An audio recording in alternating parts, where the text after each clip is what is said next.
We first see two pals at the start of the movie. One of them, Sophie, was accompanying a friend, visiting her childhood friend, who has invited his buddies to a party at his house. Because Sophie's pals are unaware of B, she was really concerned. B was also considering how her friends would perceive her. And given that B was a poor child, how will they treat her? In addition, Sophie and her friends had too much money. Sophie assures her, though, that her friends will like her. They now arrive at the home of Sophie's buddy, and because her car door wasn't locked, Sophie is upset with it. Sophie then exits the vehicle. B remains there, and after applying makeup, she looks in the mirror and gets off.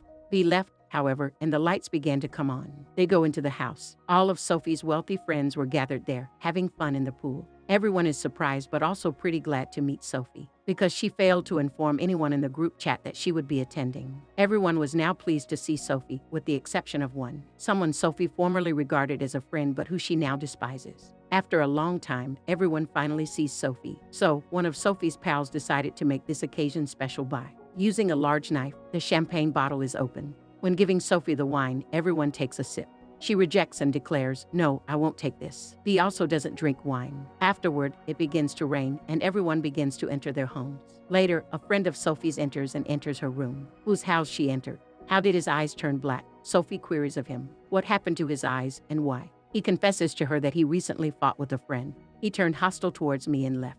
They were conversing while reflecting on their past. Old acquaintance of Sophie visits B while they converse and advises her to keep away from Sophie for her own sake.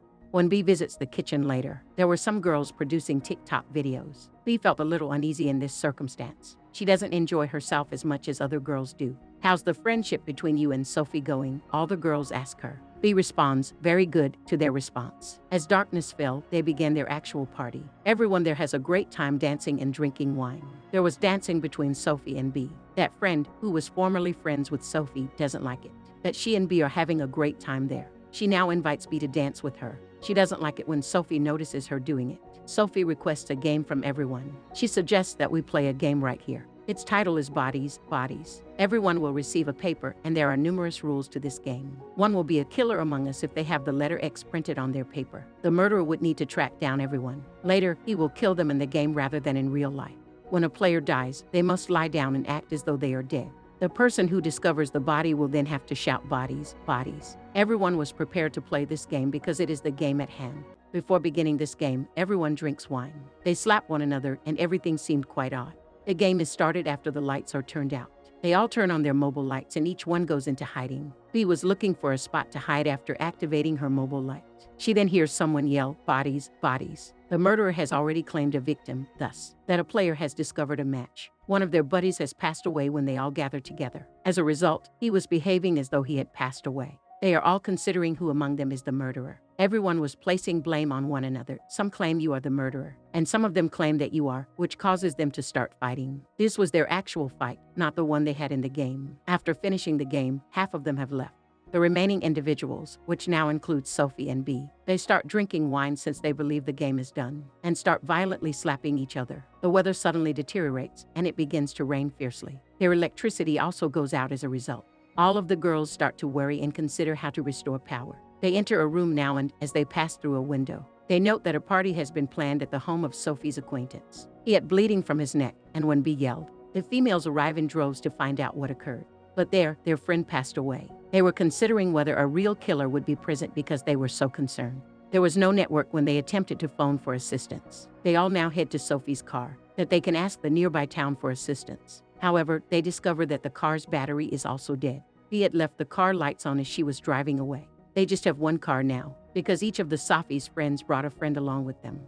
Urias left and drove off with her car. They lack alternative methods. Consequently, all of the girls return to the residence. A large knife is discovered there by the Sophie-hating girl in the meantime. That's covered in blood, and then a friend informs them. Perhaps our friend who left after a disagreement has come back and has killed him, but Sophie's hateful buddy disagrees regarding the possibility that this will occur. Later, she questions them over their original departure from the game and their acquaintance. She claims he told us he was sleeping. However loudly we yelled, he was still asleep. Everyone had the suspicion that he had slain the man. However, his companion who brought him here claims he cannot carry this out, and why would he murder someone? "How long have you known that boy?" everyone asks that girl. She claims that we only recently met. She now discovers that there is a lot about him that she is unaware of. The girl starts addressing her pal by name. The buddy of Sophie now covers her lips, considering that everyone was certain he was the murderer. Concerned, 4 of them locate that boy and enter a room. They discover one of their friends is missing, but he wasn't there. They discover a lot of items in his bag when they check it. They believe that if he is not the murderer, there was a knife in the room. Consequently, why has he kept these items with him? Later, they locate their lost companion. She was experiencing panic attacks. After giving him his medications, they all leave to get the rest. Later, all the girls enter the boy's chamber. He couldn't hear anything because he was lying down and wearing headphones. The girls inquire after what has occurred, but he has not heard anything. When they revealed the knife to him, he was attempting to rob them of that. He commands everyone to be calm and puts his knife down. 2 girls attack him in the meantime by leaping on him. He moves them away from him in some mysterious way. The kid removes the knife from Sophie when she attempts to use it. Bee observed everything and worried that he may murder Sophie. She therefore approaches him from behind and kills him after assaulting. All the girls have become numb after witnessing her, and the boy's friend's girlfriend was too depressed. Bee didn't think she had killed anyone, despite her claims. She vomits on her clothing out of fear. After coming out, Sophie fights with her pal once more. For the boy, they were fighting among themselves. Who passed away first and where they stayed. According to Sophie, you didn't love her. You were staying with her because he was wealthy. After hearing what Sophie had to say, the young lady there remarks that he said, "Thank God Sophie is no longer in her life." To her, he won't have to deal with Sophie's insanity any longer. When Sophie hears this, she is so concerned that one of her close pals was obsessing about her. After hearing everything, Sophie remarks, "You were better off dead."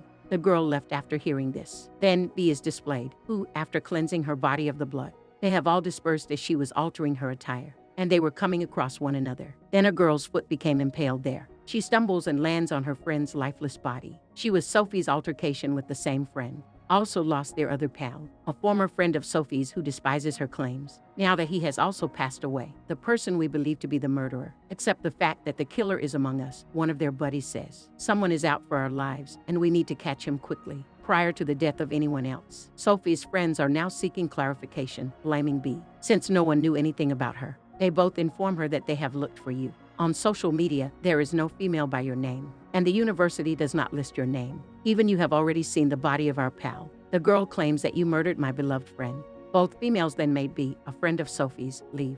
It rained heavily and there was a storm outside.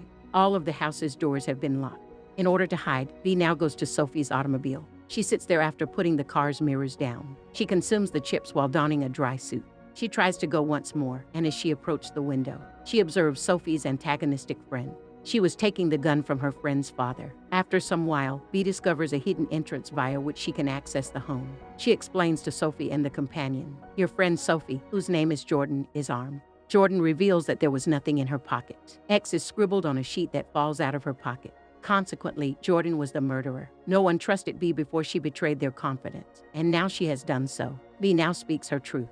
She claims that although I was accepted to the university, I left because of my mother. "Sophie, I lied to you because I didn't want to tell you this way." Sophie hugs Bee after telling him this. Later, Jordan claims Bee is the murderer and grabs her gun. And Bee is still a murderer in my eyes. And I'm not going to let her beautiful words entice me. Sophie instructs her to put her gun away. If they start fighting, you won't be able to stop them. In a sense, they were fighting, that they were sharing each other's personal information. Jordan is informed by one of their pals that they are not that wealthy. She fires a bullet at her feet in a fit of rage. As she yelled, the girl said, "They start fighting because Jordan is the murderer." In this altercation, the friend was shot with the gun, whose feet Jordan had already shot. When Jordan went upside down to help her, she was already dead. Sophie was after her and attempting to rob her of the weapon. When Bee notices this, though, she grabs Jordan by the neck and throws her. Jordan instructs Bee to look at Sophie's phone before passing away. There were only Bee and Sophie left, and she is lying to you. They lost all 5 of their companions. Bee spends the night away from Sophie since she doesn't trust her. When Bee emerges in the morning, the rain has stopped. She is hugged by Sophie, who appears from behind. Having Jordan's gun, Bee commands her to display her phone. She disagrees, and the 2 of them argue over it, and they both tumble into a swimming pool. When Bee exits, she discovers a phone. However, it wasn't Sophie's phone, rather, it belonged to Sophie's acquaintance, whose home they visit for the celebration. After Bee unlocks his phone, they start watching the video. He was using a large knife to pry open a wine bottle. When it accidentally hits her neck, his neck is severed. He passed away as a result. It implies that no one was murdered there. All of the victims there were unjustly killed. Sophie's friend, who left after fighting, returns later. He notices the dead bodies nearby while he reflects on what transpired there. He observes that the phone has received the signals in the interim. Additionally, the light comes on, and all of the poor pals that passed away They perished in vain. There was no killer and no hostility either, so there was no motive to fight. We occasionally make such errors. We lack knowledge in our actions. Therefore, resolve the issue first before taking any action. What is the true cause of this exactly? Due to their error, they have lost their lives. Or you may say that they were being silly. And this is how the movie finishes.